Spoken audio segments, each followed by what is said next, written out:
revenue growth, how did you determine that? And was it merely growth with the industry, or what company-specific factors did you apply to come up with AE's actual revenue growth? Yeah, so when we looked at growing our base case and taking into all those factors, we primarily looked at both the broad CAGRs for the entire markets, and even though these precision power instruments are just a subset of these larger markets, we looked at that on top of what we had planned and expected for the addition of both the synergies and their base growth rates. So it was essentially a combination of three factors that we looked at into growing the top line revenues for all of these across each of the four different segments. And as we highlighted before, there are some of like the main catalysts and tailwinds from each of the industries, like data center and telecom being the hyperscale cloud computing, on top of the advancements in edge platforms along with semiconductors. So there was a wide host of factors that played into each one of the segments and how we forecasted those revenue growths. 35% comes from Asia. And you mentioned in your risk slide. Can you address that and the risks there and how that might have factored into your valuation or might in the future?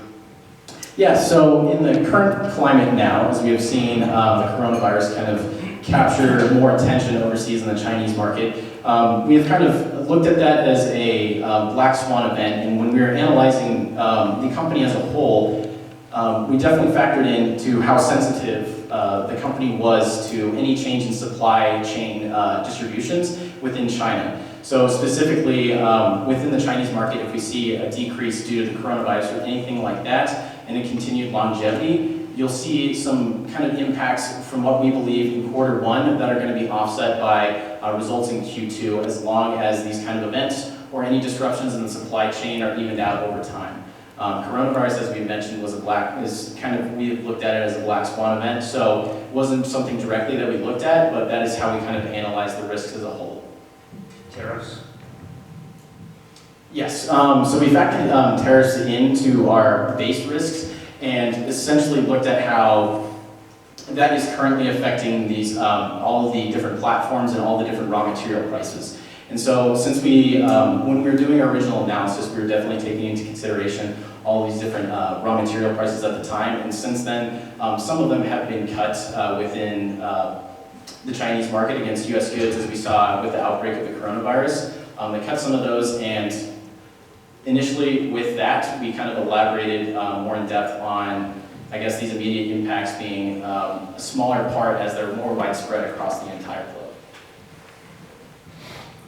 You showed the negative cash flows in 2019, and then you showed after that the cash flows just growing. Is the cycle dead, or when do you see the next downturn? Where does that get factored in? So essentially that negative cash flow in 2019 is really basically just a result of the restructuring charges and the sort of acquisition costs. But they're starting to realize revenues in all these new segments, and the biggest one being industrial and medical, because they're able to grow that from kind of one of their smallest segments up to about 45% of their overall, or sorry, more than that. But it's the largest segment now. So as the years keep going, they're going to recognize more and more revenues in there, and that's basically why the cash flow is growing kind of at a high rate. The initial negative cash flow is just a result of basically only recognizing 1 quarter of revenues for this year, or 2019.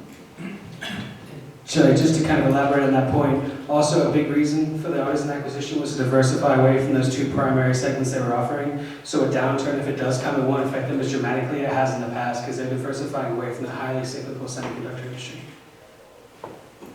When do you think AE will be ready to do another acquisition, just financially and operationally? So we think it's going to be a little bit of a while before they do that. They really want to get Artisan integrated in the business. Over the past few years, they've had a number of acquisitions, but we see these as more bolt-on acquisitions to sort of improve their product mix. But Artisan is really changing the company, and we think that it's going to be a little bit of time before they start considering another acquisition, especially of this size. Prior to their milestone, do you think about that would kind of prepare the company to be ready for another acquisition? We believe that it would be more of a, once Artisan's integrated, they're able to really realize those synergies, that's when they would start thinking about it.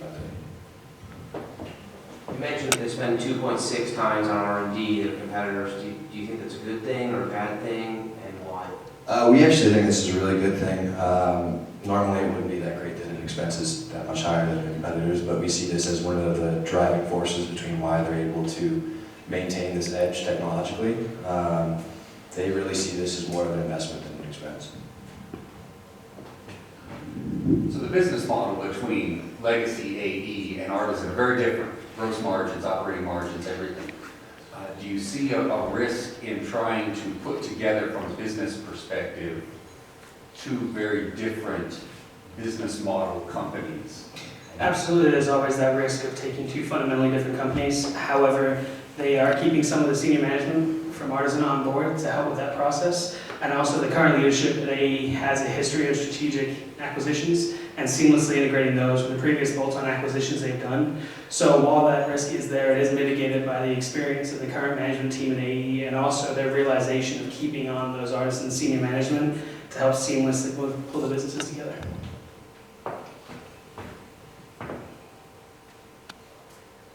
Given the economic outlook, especially in the US, I mean, we've been booming and at some point we're going to go down. Have they taken on too much debt at this point in time?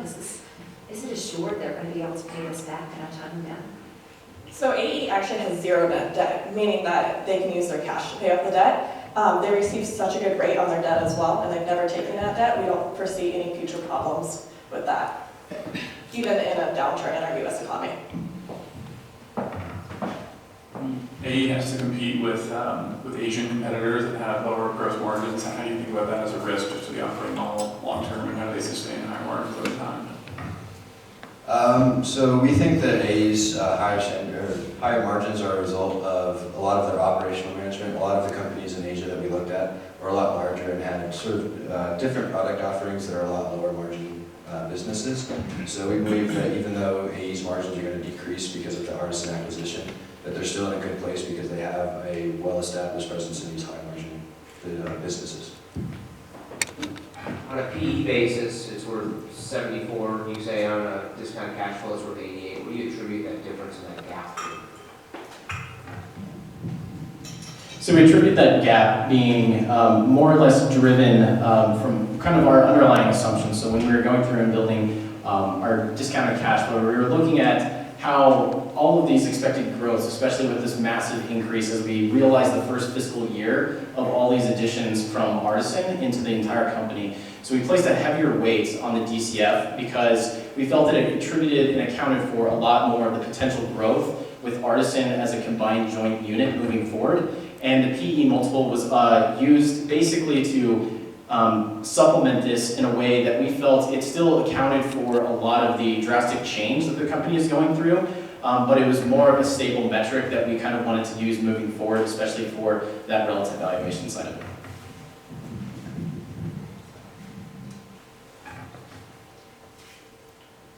You discussed Porter's 5 forces on your slide, but you don't reference it all. That's fine.